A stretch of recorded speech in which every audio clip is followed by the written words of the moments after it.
I'm a compulsive manager, can't help myself. Every artist of substance needs someone like me to clear the path for them, enabling their time and energy to be devoted solely towards the perfection of their art. It's a pretty stupid job, actually, which if you didn't love, you certainly couldn't do. The devil is in the details. Immense quantities of patience are required while slogging through the creation of itineraries, contracts, technical riders, stage plans, marketing campaigns, and the minutiae of building and holding together the multi-layered infrastructure of an artist's career.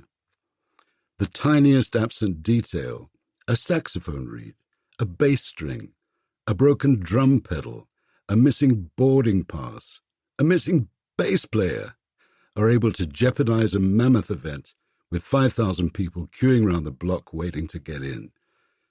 Sometimes I might have up to 70 hardy souls on the road, and let me tell you, they could drive me nuts. Every imaginable drama, situation, and sometimes house-on-fire issue would need to be exorcised, extinguished, diffused, and or otherwise resolved. But then I'd finally get them up on stage, go to the mixing desk, and the show would begin. Once satisfied that the sound was correct, I'd move around the venue, feeling how what was coming off the stage was being received. I'd be looking for shining eyes, expressions of delight, bobbing heads, raised arms, and, where appropriate to the music, swiveling hips. When I find these in abundance all around me, I'd look up at the stage and forgive the motherfuckers for every last aggravation they caused during the day. That's the big picture, an audience transported by the music. That's why I call this memoir Moving Music. That's my proper pay. Oh, I like being able to earn a living doing that which I love, but seeing Joe Public leaving the venue with grins stuck on their faces is the real prize. It allows me to tolerate all the nonsense I have to go through to get there.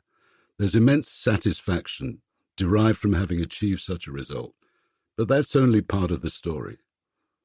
I guess a baker would derive the same satisfaction as he stocks his shelves with crusty loaves, and a bootmaker surely sees the way to world salvation that we all have a good pair of boots.